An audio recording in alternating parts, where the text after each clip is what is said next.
존귀하신 하나님, 복된 주일 허락하시고 저희를 예배의 자리에서 하나님을 찬송하며 하나님께 우리의 마음을 아뢰어드리게 하시니 감사합니다.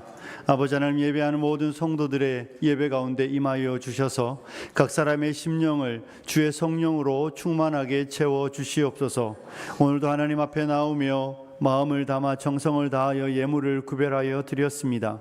하나님, 예물 드리는 손길들 축복하여 주시고 어려운 시절 속에서도 하나님께 기쁨으로 드리오니 그 삶을 채우시고 풍성하게 그 삶을 공급하여 주시옵소서. 아버지 하나님, 드려진 예물 하나님 기뻐하는 일, 하나님의 영광을 위하여 아름답게 지혜롭게 사용되게 하여 주시옵소서. 하나님, 오늘 우리 중고등부 학생들과 연합으로 예배합니다. 중고등부 학생들의 심령 가운데 주의 은혜로 충만하게 채워주시고 청소년 시절에 하나님의 은혜를 깨달아 아는 복이 임하도록 축복하여 주시옵소서. 주의 백성들을 축복하여 주시고 은혜 주실 하나님을 기대하며 예수님 거룩하신 이름으로 기도드리옵나이다. 아멘. 예, 말씀 듣기 전에 광고 하나 드리겠습니다. 우리 미국에서 강영구 목사님 아들이죠, 강샬롬 형제 전도사님이죠, 부부가 오셨는데 잠깐 일어나 주실래요? 어디 계시죠? 네, 저 뒤에 있습니다. 우리 박수로 환영하겠습니다. 네. 신학을 안 할 줄 알았는데 전도사를 한다는 이야기를 들은 것 같습니다. 오늘 2부 예배 이후에 재직회가 있습니다. 오늘 특별히 우상아파트 재건축과 관련해서 우리 재건축위원장님께서 짧게 아마 말씀하실 내용이 있으시니까 재직되시는 분들은 다 남아주시기를 부탁드리겠습니다. 오늘은 중고등부 학생들과 연합으로 예배드립니다. 연합으로 예배하는 이유는 우리 중고등부 학생들 중에도 입교를 하고 세례를 받은 친구들이 있는데 중고등부에 있으니까 이 성찬을 할 일이 없는 거예요. 그래서 성찬식을 할 때 오늘 같이 연합으로 예배하고 성찬을 받으라고 했는데, 우리 학생들 중에 세례 안 받으신 분, 입교하지 않으신 분들은 드시면 안 돼요. 그런데 꼭 옆에 먹으니까 같이 먹겠다고 하시지 마시고 세례 받은 사람, 입교한 사람만 성찬을 받으시면 되겠습니다. 우리 옆 사람하고 인사할까요? 하반기도 하나님 은혜로 승리하십시오.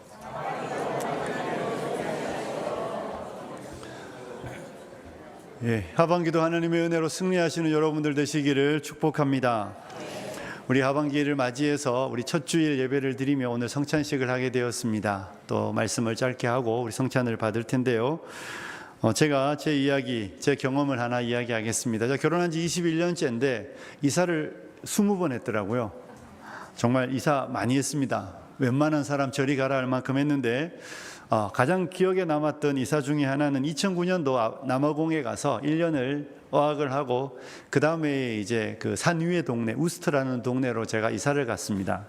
이사 간 집이 제법 컸어요. 이제 마룻바닥으로 되어 있는 집이었는데 제가 처음 이사 가니까 저희 집 근처에 고양이가 있더라고요. 동네 고양이가 있구나.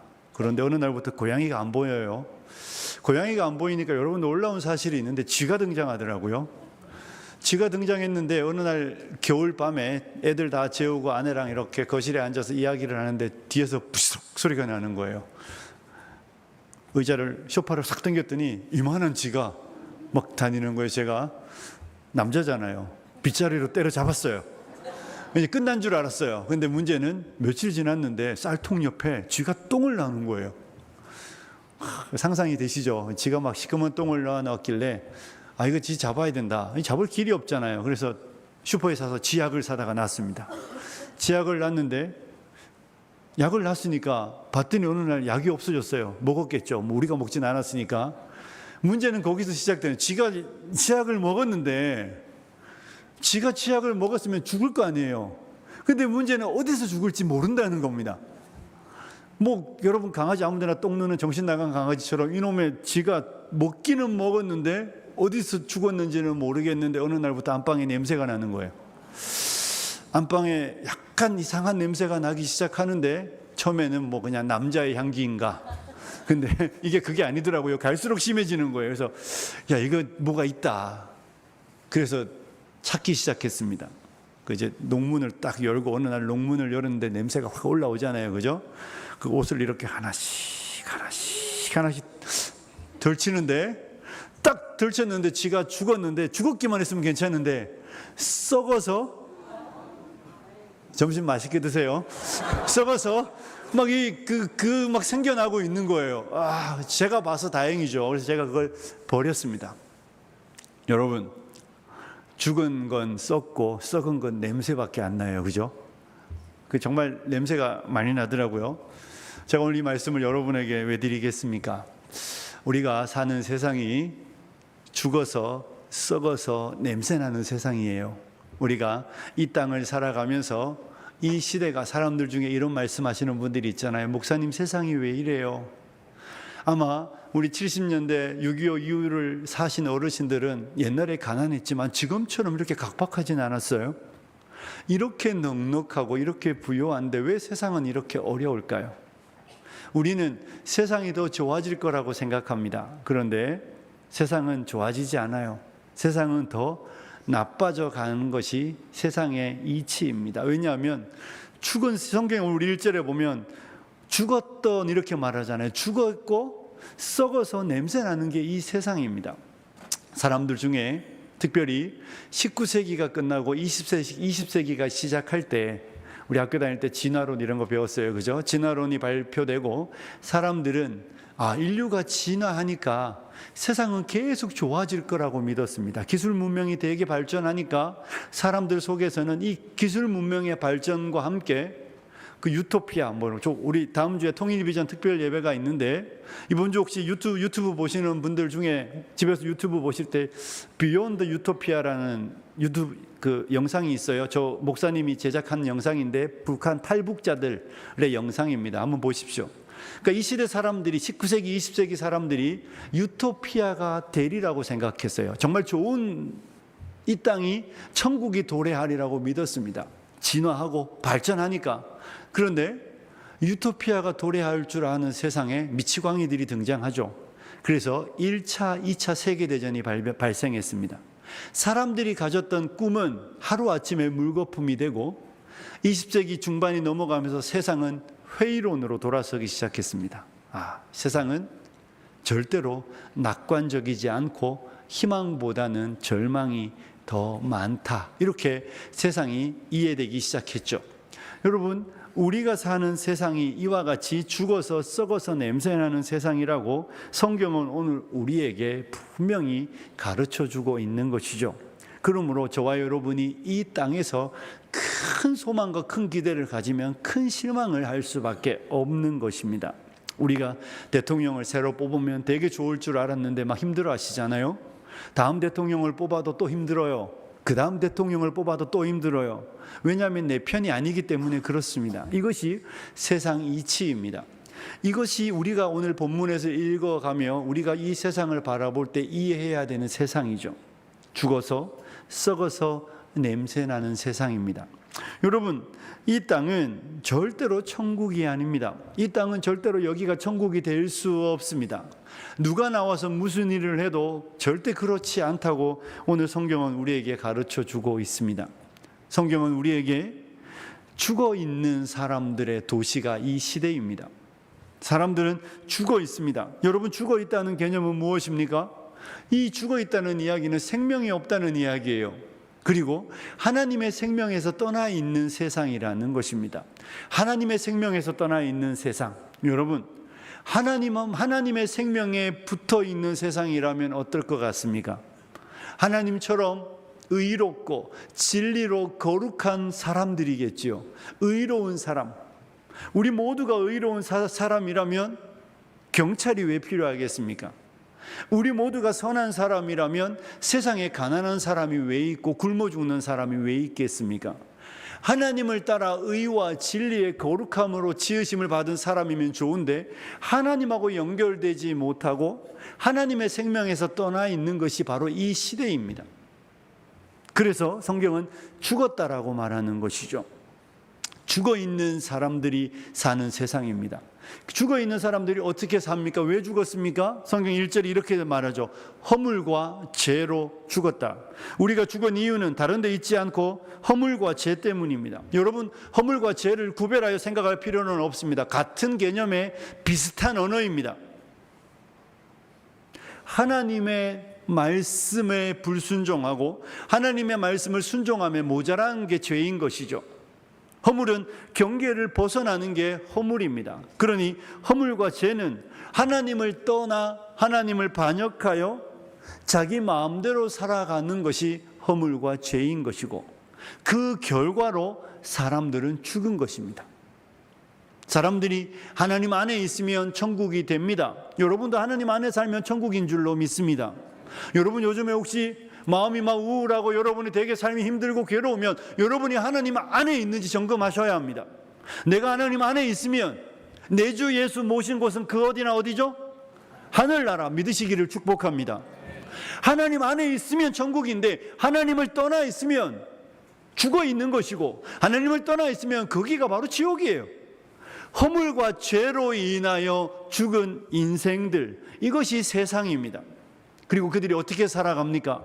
그들은 이 세 가지 방식으로 살아갑니다. 성경은 우리에게 이렇게 가르쳐주고 있습니다.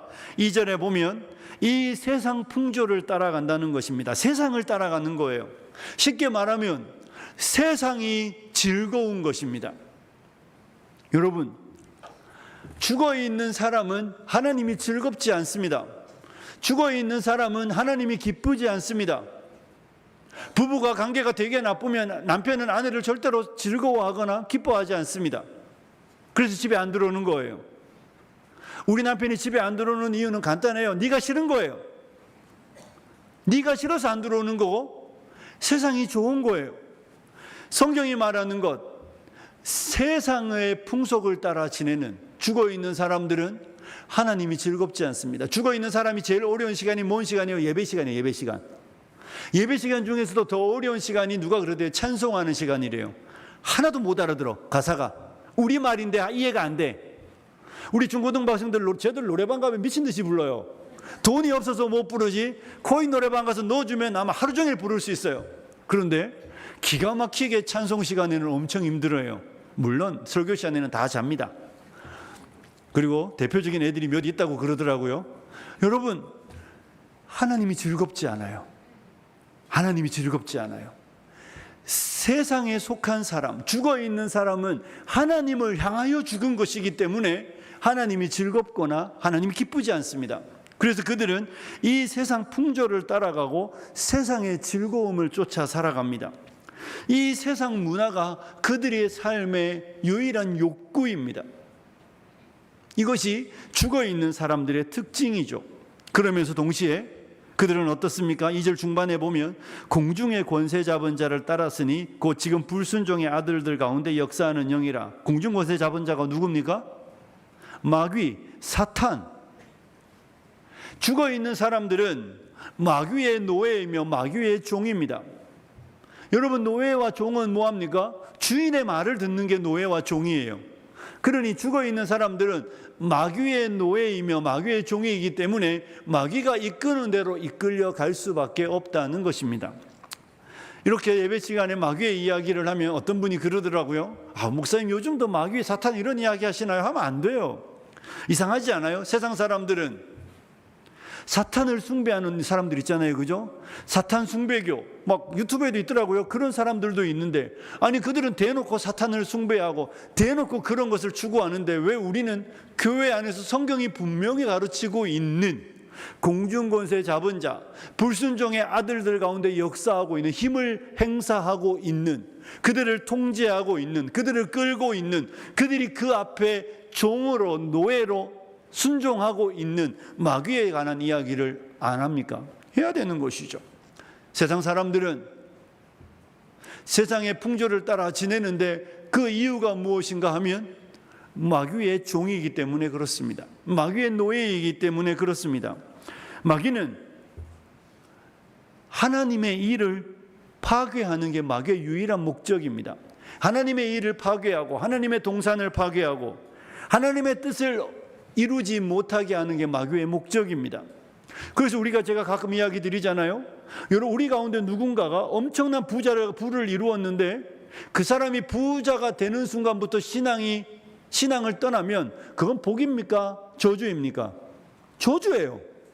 그러니까 마귀는 우리가 부자 되든 가난한 그 관심 없어요. 여러분이 부자 될 수도 있고 가난할 수도 있어요. 건강할 수도 있고 아플 수도 있어요. 이 땅에 살아가는 모든 사람에게 다 일어나는 일입니다. 그런데 그 일들이 우리로 하여금 하나님의 뜻을 어길 수만 있다면, 하나님의 말씀에서 벗어날 수만 있다면 마귀는 뭐든지 한다는 것입니다. 당근도 주고 채찍도 줍니다. 목표는 오직 하나입니다. 하나님의 뜻을 이루지 못하는 것입니다. 하나님의 나라를 파괴하는 것이죠. 뜻이 하늘에서 이루어진 것처럼 땅에서 이루어지라고 우리가 주기도문을 외우지만 이 땅은 하나님의 뜻이 이루어지지 않고 있는 것이죠. 그리고 그 이유는 마귀가 다스리고 있기 때문입니다. 우리 중고등부 학생들이 있으니까 여러분이 지금도 시험에 두려워하고 성적에 두려워하고 대학에 두려워하며 그 두려움을 이용하여 여러분으로 하여금 시험 기간에 되면 교회 가지 마라. 야, 지금 교회 갈 때냐? 지금이 학원 갈 때이지 교회 갈 때냐? 책을 한 자라도 더 봐야 좋은 성적 내지. 여러분이 좋은 성적 내서 좋은 대학 가는 거랑 여러분의 인생이 잘 되는 건 별 관계가 없습니다. 살아보니 그렇습니다. 그럼에도 불구하고 그때는 우리로 하여금 그런 두려움에 내몰려 우리가 하나님의 말씀을 지키지 못하도록 언제나 우리를 조장하고 우리를 강권하는 것이죠. 시대는 마귀의 그늘 아래 있습니다. 그래서 여기 공중 것에 잡은 마귀인 것이죠. 그러면서 동시에 마귀가 뭐하고 있습니까? 또 한 가지는 무엇이죠? 3절에 보면 전에는 우리도 다 그 가운데서 우리의 육체의 욕심을 따라 지내며 육체와 마음에 원하는 것을 하여. 우리가 어떻게 살았다고요? 육체의 욕심을 따라 살았다는 것입니다. 여러분, 일단 육체는 이 몸이에요. 몸. 그러면서 좀 확대된 개념은 자기중심적인 타락한 본성들입니다. 우리의 생각, 우리의 마음, 이 모든 것을 육체의 본성이라고 말합니다. 육체의 욕심을 따라 살아갑니다. 죽은 사람들은 절대로 타인을 위하여 살지 않습니다. 육체의 욕망을 따라 삽니다. 여러분, 육체의 욕구가 나쁜 건 아니에요. 식욕이 있어야 됩니다. 식욕이 없어지면 아픈 거고, 연세가 많아지셔서 식욕이 없어지면 이제 돌아가실 날이 된 거예요. 건강한 사람은 육체의 욕구, 식욕이 있습니다. 또 잠자는 욕구가 있습니다. 그리고 건강한 남녀는 성적인 욕구가 있습니다. 이건 죄가 아닙니다. 그런데 육체의 욕심은 여기서 한 걸음 더 나가는 것이죠. 그냥 먹으면 되는데 그냥 먹는 것에 만족하지 못합니다. 더 잘 먹고 더 많이 먹는 거, 식탐이죠, 식탐. 그리고 그 내 먹는 것에 인생을 거는 거예요. 여러분, 단언컨대 죄입니다. 단언컨대 과하게 먹는 데 집착하는 건 하나님 앞에서 기뻐하는 일이 아닙니다. 여러분이 과하게 필요 이상으로 먹는 것을 지출한다는 것은 누군가를 향하여 흘러가야 되는 돈들이 흘러가지 않는 것이기 때문에 하나님 앞에 죄예요. 여러분, 잠을 주무셔야 합니다. 그런데 과하게 잠자는 건 나태함입니다. 그것도 죄예요. 여러분, 성적인 욕구는 하나님이 주신 겁니다. 그래서 결혼을 하는 거예요. 가정을 이루는 거예요. 그리고 부부 사이에 잠자리를 합니다. 그런데 이 도를 넘어서서 허락하지 않은 것, 남자가 남자를, 여자가 여자를, 아내가 있음에도 다른 여자와, 남편이 있음에도 다른 남자와, 그건 하나님이 기뻐하지 않는 죄이죠. 왜 그렇게 살겠습니까? 육체의 욕심을 따라 살기 때문입니다. 죽은 사람들은 육체의 욕망에 이끌리는 대로 살아갑니다. 그리고 이렇게 말하죠. 걸리지만 않으면 돼. 들키지만 않으면 문제없어. 하지만 하나님 앞에서 분명히 죄인 것입니다. 사람들은 이렇게 살아간다는 것입니다. 육체와 육체의 욕심을 따라 지내며 육체와 마음이 원하는 것. 갈등이 없습니다. 이 죽어있는 사람에게 갈등이 없습니다. 여러분, 예수 믿는 사람에게 얼마나 갈등이 많습니까? 예수 믿는 사람은요, 정말 고민이 많고 걱정이 많아요. 내가 이렇게 살아도 되나? 내가 이렇게 많이 해도 되나? 늘 우리는 고민하고 갈등하고 생각합니다. 왜냐하면 육체의 욕망이 있고 우리 마음에 계신 성령의 소욕이 있기 때문에 우리 안에 언제나 전쟁터입니다. 하지만 죽어있는 사람들은 놀랍도록 분명합니다. 육체의 욕망밖에 없습니다. 육체의 욕망과 육체가 마음이 혼연일체되어서 자기를 위해 살라고 이야기합니다. 그리고 자기를 위해 살지 못하면 상당히 힘들어합니다. 그리고 상당히 괴로워합니다. 나를 위해 살지 못하고 내가 누리지 못하고 이 육체가 욕구를 만족하지 못하면 자기 인생은 되게 불행하다고 생각하는 것이죠. 내 인생은 불행하고 이 불행의 원인이 내 옆에 있는 남편과 아내라고 말하는 거예요. 왜냐하면 나를 위해 살아가도록 죽은 사람은 언제나 그렇게 정해져 있기 때문에 그렇습니다. 그런데 성경은 우리에게 분명히 말하는 것이죠. 그 모든 것이 죽어 있기 때문에 그렇다라고 말하는 것입니다. 사랑하는 성도 여러분, 여러분은 어떻습니까? 우리가 이런 사람들이었습니다. 우리는 허물과 죄로 죽어 있어서 세상의 풍속을 쫓아가고 마귀의 종노를 타며 육체의 욕망을 따라 살아가던 것이 이 땅에 태어난 우리들이었습니다. 그리고 그들에게 내려진 하나님의 선고는 무엇이었냐 하면 3절 마지막 이렇게 되어 있죠. 다른 이들과 같이 본질상 뭐라고요? 진노의 자녀이었더니 하나님의 진노를 받아야 되는 사람들, 이것이 이 땅에 죽어있는 사람들에게 내려진 하나님의 선언입니다. 여러분, 하나님의 진노는 아주 분명합니다. 하나님은 악과 죄에 대해서만 심판합니다. 하나님은 악과 죄에 관하여만 신적인 반응을 합니다. 그래서 우리가 찔림이 없을 때 두려움이 없습니다. 그렇죠? 무슨 말인지 이해하시죠? 내가 죄를 짓지 않거나 내가 불의하지 않은 사람들은 마음에 찔림이 없습니다.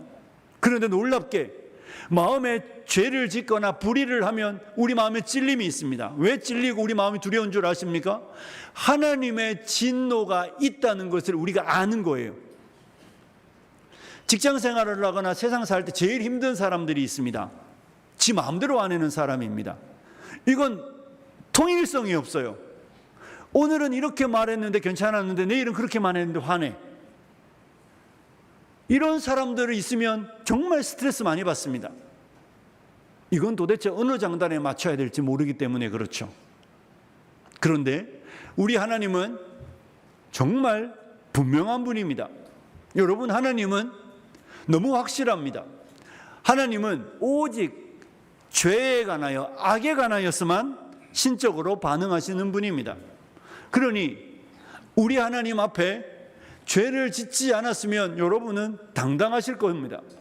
우리가 하나님 앞에 범죄하지 않았으면 우리는 하나님 앞에 담대함으로 나올 수 있습니다. 하지만 죄를 지었다면 하나님의 벌이 있다는 것을 기억하셔야 되는 것이죠.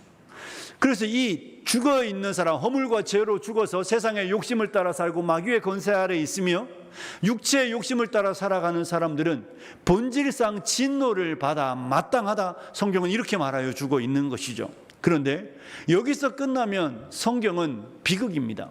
그런데 하나님은 우리에게 4절과 5절의 말씀을 해주시고 계시죠. 함께 읽습니다. 4절 5절 읽겠습니다. 시작.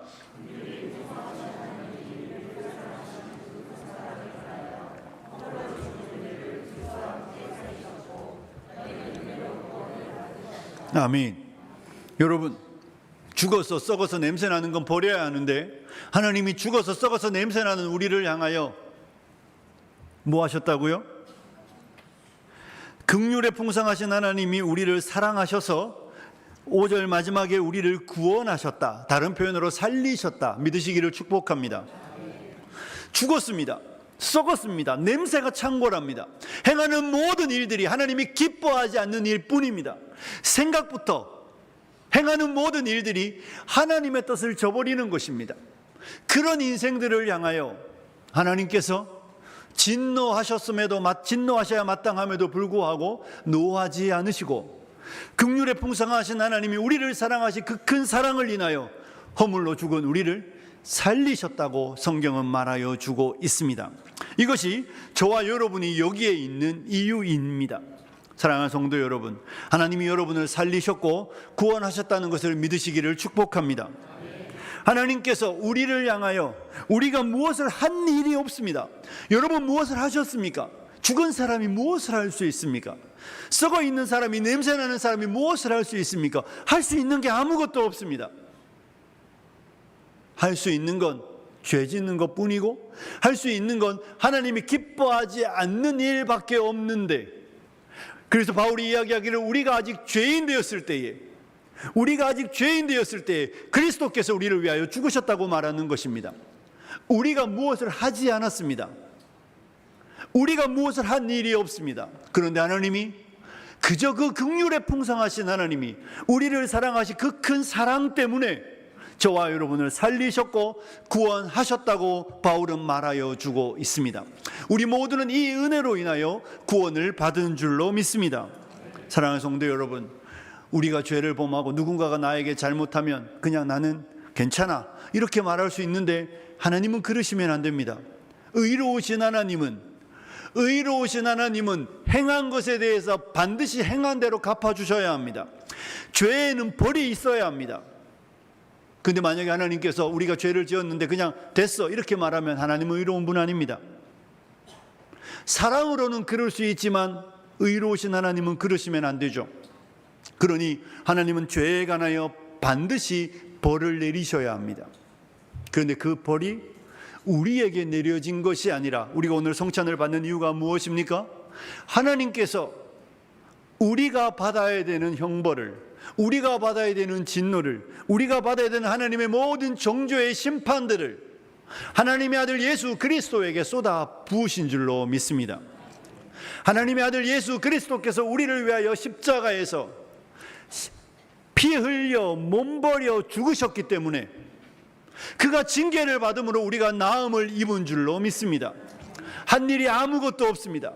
우리가 아무것도 하지 않았고, 우리는 긍휼도 구하지 않았고, 자비도 구하지 않았고, 그저 하나님을 향하여 죄밖에 짓지 않던 그 우리를 향하여 긍휼에 풍성하신 하나님이 그 아들 예수를 십자가에 내어주기를 기뻐하셨다고 이야기하고 있습니다. 여러분, 기쁜 일입니까? 그런데 하나님은 저를 얻기 위하여, 여러분을 얻기 위하여, 우리를 구원하시기 위하여, 우리에게 생명을 주시기 위하여, 우리에게 영생을 주시기 위하여, 우리를 하나님의 생명에 연결된 자로, 하나님의 생명과 연합한 자 되게 하시기 위하여 그 아들 예수를 우리를 위하여 십자가에 내어 주셨습니다. 이것이 우리를 향한 하나님의 사랑인 것입니다. 우리는 오늘 이 성찬을 받게 되는 것입니다.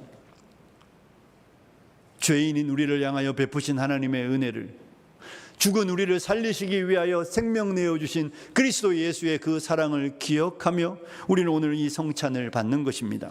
사랑하는 성도 여러분, 여러분과 제가 이 성찬을 받으며 우리는 다시 기억해야 합니다.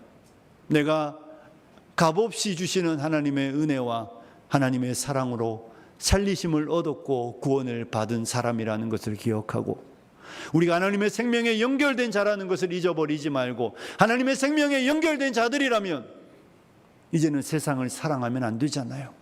이제는 마귀의 종로로 타면 안 되잖아요. 이제는 육체의 욕심을 따라 살아가면 안 되잖아요. 우리에게 주신 생명의 날들을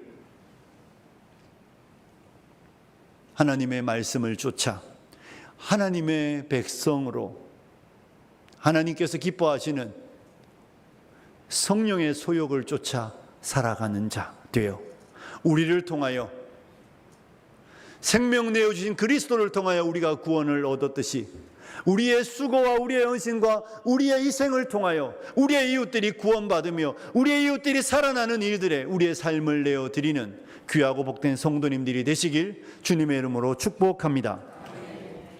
우리 이 시간 함께 성찬을 받도록 하겠습니다. 오늘 성찬은 중고등부 연합으로 드립니다. 중고등부 학생들에게 제가 서두에도 말씀드렸듯이 세례교인 이상 입교하신 분들만 성찬을 받으십시오. 세례받지 않으신 분들은 받지 마시고, 혹시 마음에 찔림이 있는 분들은 회개하고 받으십시오. 우리가 의로워서 받는 성찬이 아닙니다. 우리 가운데 오해하시는 분들이 있어요. 목사님, 저는 죄가 많아서 못 받아요. 여기 받을 사람 아무도 없습니다. 죄인이기 때문에 받는 것입니다. 부끄럽지만 받으시고, 받으시면 그냥 드십시오. 드시며 하나님 앞에 기도하십시오. 하나님 앞에 부끄러운 죄들을 회개하시고 하나님이 주신 은혜에 감사하고, 하나님 나를 위해 생명 주셨으니 이렇게 살아가겠다고 다짐하며 성찬을 받는 저와 여러분이 되기를 소원합니다. 우리 찬송가 144장 1절과 2절을 부르겠습니다.